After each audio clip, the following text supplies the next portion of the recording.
নামে কাজ শুরু করি আল্লাহ, বিসমিল্লাহ বলো বিসমিল্লাহ। তব নামে কাজ শুরু করি আল্লাহ, বিসমিল্লাহ বলো বিসমিল্লাহ।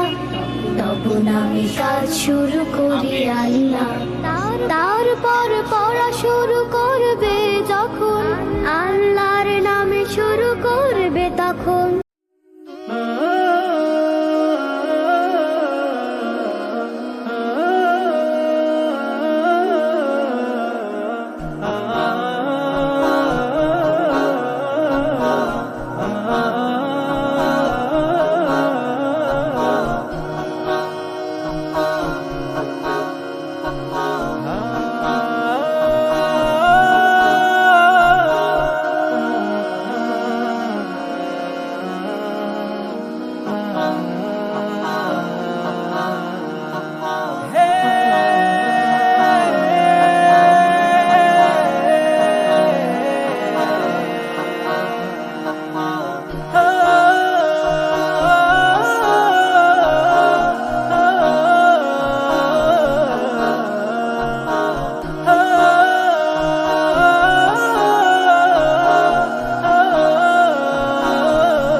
আমি আজকে সত্যি আনন্দিত, অত্যন্ত মনের আবেগ আমি ধরে রাখতে পারছি না যে এত অল্প বয়সে তার ভিতরে এমন একটা অনুপ্রেরণা কিভাবে সৃষ্টি হলো।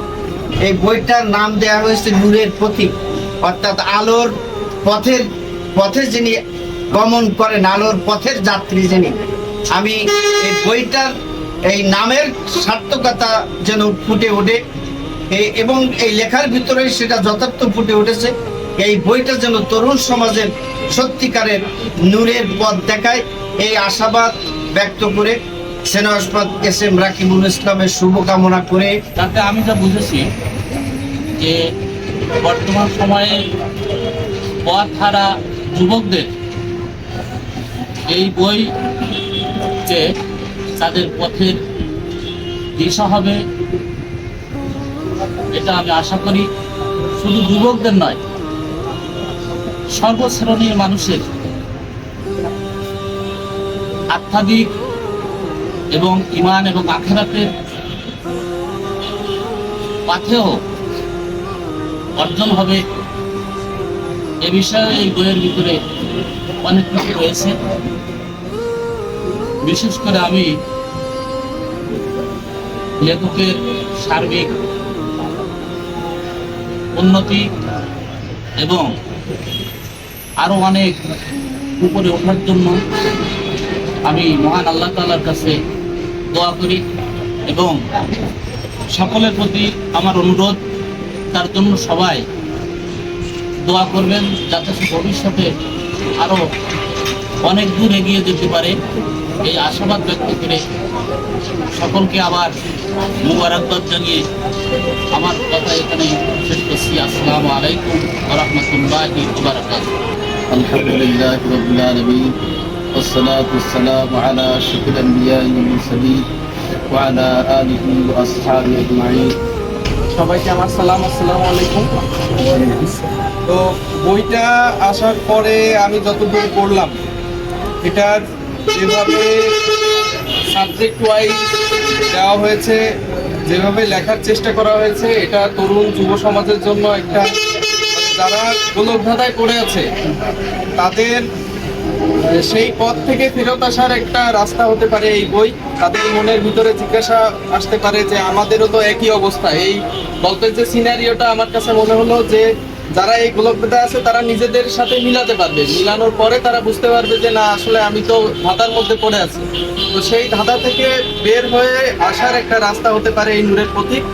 তো বইয়ের যে লেখক এস.এম. রাকিবুল ইসলামের এবং নূরের প্রতীক বইয়ের শুভকামনা এবং উত্তরোত্তর সফলতা কামনা করে আমি আমার বক্তব্য। লেখাপড়ার কারণে সে এখন তার শিক্ষা প্রতিষ্ঠানের দায়িত্বরত আছেন। আমি তার সফলতা কামনা করি, ভবিষ্যতে সে যেন আরও সুন্দর সুন্দর লেখা লিখতে পারে এবং তরুণদের একজন আইডল হিসাবে গড়ে উঠতে পারে, সেই প্রত্যাশা কামনা করে আমি আমার সংক্ষিপ্ত কথা। হোক, ব্যবসা হোক, সাংবাদিকতা হোক, অনেক কিছু যখন কর্মজীবনে যেয়ে তখন সময় পায় মানুষ লেখে। স্টুডেন্ট লাইফে লেখক হয়তো আছে অনেকে লেখে, বিভিন্ন জার্নালে কবিতা লেখে, প্রবন্ধ লেখে, কিন্তু এককভাবে এরকম বই লেখা আমার সামনে হয়তো প্রথম মনে হচ্ছে আমার কাছে। আসলে বক্তৃতা নয়, আমি গল্প আকারে লিখতে সেটা হলো শুভ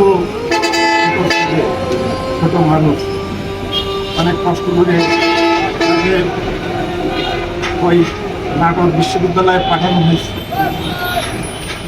তারপরেও সেখানে যে পড়াশুনোর ফাঁকে যে একটা সুন্দর বই সে লিখেছে, এজন্য আমি অন্তরের অন্তঃস্থল থেকে তাকে ধন্যবাদ।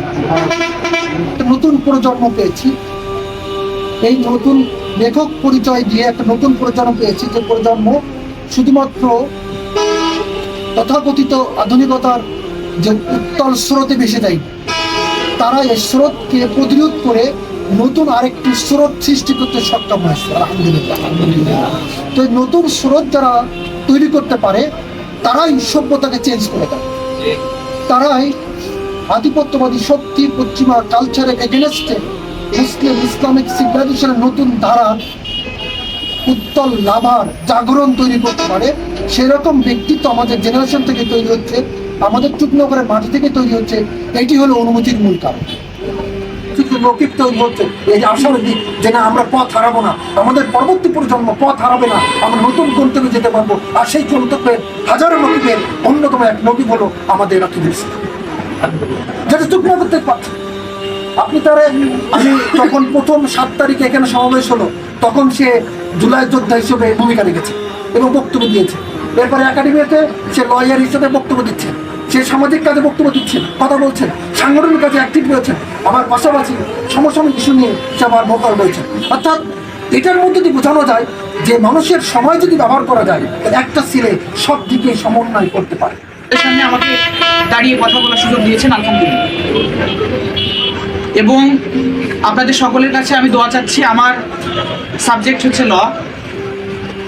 আমি এই পেশার সর্বোচ্চ শিখরে যিনি যেতে পারি, আমার শিক্ষকরা আমাকে অনুপ্রেরণা দেন। আমার সম্মানিত পিতার তার অনেক শখ, তার অনেক স্বপ্ন, আমার নানার অনেক স্বপ্ন আমাকে নিয়ে আমাকে ব্যারিস্টারি শেষ করাবেন। আমি সকলের কাছে দোয়া চাচ্ছি আমার জন্য, আমি এই ব্যারিস্টারি শেষ করে এসে দেশ ও দশের কল্যাণে যেন কাজ করতে পারি, ইসলামের জন্য যেন কাজ করতে পারি, আমার জন্য দোয়া করবেন। দ্বিতীয়ত, এই নূরের প্রতীক এই 21শে বইমেলায় 3টি স্টলে আপনারা পাবেন। আপনারা অনলাইনে বিভিন্ন প্ল্যাটফর্মে পাবেন, আপনারা রকমারিতে পাবেন, আপনারা ইন্ডিয়ান 2টা প্ল্যাটফর্মে পাবেন। ইন্টারন্যাশনাল এখানে একটা ওয়েবসাইটে দেওয়া আছে, যেখানে দেশের বাইরে যারা রয়েছেন সমস্ত বিশ্ব থেকে আমার এই বইটি এখন ক্রয় করা যাবে সামনে। তো সকলে আমার জন্য দোয়া করবেন, এই নূরের প্রতীকের জন্য দোয়া করবেন। এবং এই মারওয়ান যুবকটির ব্যাপারে আমি কিছু বলতে চাই না। যদি বই প্রথম থেকে শেষ পর্যন্ত পড়েন তাহলে এই মারওয়ান যুবক সম্পর্কে আপনারা বুঝে যাবেন, এই যুবকটি সম্পর্কে বিস্তারিত, সে কোথাকার মানুষ, কোথায় বাড়ি, বিস্তারিত সমস্ত কিছু আপনারা বুঝে যাবেন। এবং আপনাদের কাছে আরও একটি দোয়া চাই আর কি, আগামী বছর নূরের পথিক নাম আমার আরেকটি বই আসছে, আমি আগে থেকেই বলে দিলাম, আপনারা আমার জন্য দোয়া করবেন। যুবকের বয়সের 22 থেকে 25 এই যুবক বয়স, এই শ্রেণীর সময়টাতে নিয়ে এই বইয়ের লেখকের মানে হেডিংটাই হচ্ছে, মানে বইয়ের নামটাই হচ্ছে এটা, যুবক বয়সের 22 থেকে 25। আপনারা সবাই আমার জন্য দোয়া করবেন। আমি আর কোনো কথা বলতে চাই না, দোয়ার মাধ্যমে আমাদের সম্মানিত মুতিয়ার কাকু আজকের অনুষ্ঠান শেষ করবেন। সবাই আমার জন্য দোয়া করবেন, সকলের সুস্বাস্থ্য দীর্ঘায়ু কামনা করছি। এবং আরেকটি কথা সর্বশেষ বলতে চাই, যেটা সুমন ভাই বলেছেন, আমি আজকে বলতে চাই, জুলাই চেতনাকে কেউ ভুলে যাবেন না। আমি এখানে একটি অধ্যায়ে জুলাইকে নিয়ে কিছু সংখ্যক কথা লিখেছি, সম্পূর্ণ লেখা সম্ভব হয়নি, বাট কিছু সংখ্যক কথা লিখেছি। আমরা 1971 সালে মুক্তিযুদ্ধ দেখিনি, বাট এই জুলাই চেতনাকে আমরা দেখেছি, জুলাইকে দেখেছি। এই জুলাইয়ের চেতনাকে আপনারা কেউ ভুলে যাবেন না। জুলাইয়ের চেতনাকে ভুলিয়ে দেওয়ার জন্য এক শ্রেণীর মানুষ পায়তারা শুরু করেছে। আপনাদের সকলের কাছে আমি আশা রাখছি, মহান রাব্বুল আলামিনের কাছে দোয়া করছি, এই জুলাই চেতনায় জুলাই শহীদ, আমাদের প্রথম শহীদ আবু সাহিদ থেকে শুরু করে সর্বশেষ আমাদের শহীদ শরীফ ওসমান হাদি ভাই, তাদের মহান রাব্বুল আলামিন জান্নাতুল ফেরদাউসের সুউচ্চ মাকাম দান করুন। জুলাই এই রিভলিউশনে যারা যে ভাই এবং যে বোনেরা আহত হয়েছেন, সকল ভাই ও বোনদের সুস্বাস্থ্য দীর্ঘায়ু কামনা করছি। সর্বশেষ নতুন বাংলাদেশের জন্য দোয়া চাচ্ছি, আমার জন্য দোয়া চাচ্ছি, নূরের প্রতীকের জন্য দোয়া চাচ্ছি। বাংলাদেশ ন্যায় ও ইনসাফের হোক। সকলকে আমার পক্ষ থেকে আবারও সালাম জানিয়ে আসসালামু আলাইকুম ওয়া রাহমাতুল্লাহি ওয়া বারাকাতুহু। ربنا ظلمنا انفسنا وان لم تغفر لنا وترحمنا لنكونن من الخاسرين. ربنا آتنا في الدنيا حسنة وفي الآخرة حسنة وقنا عذاب النار. ربنا فاغفر لنا ذنوبنا وكفر عنا سيئاتنا وتوفنا مع الأبرار. ربنا لا تزغ قلوبنا بعد إذ هديتنا وهب لنا من لدنك رحمة إنك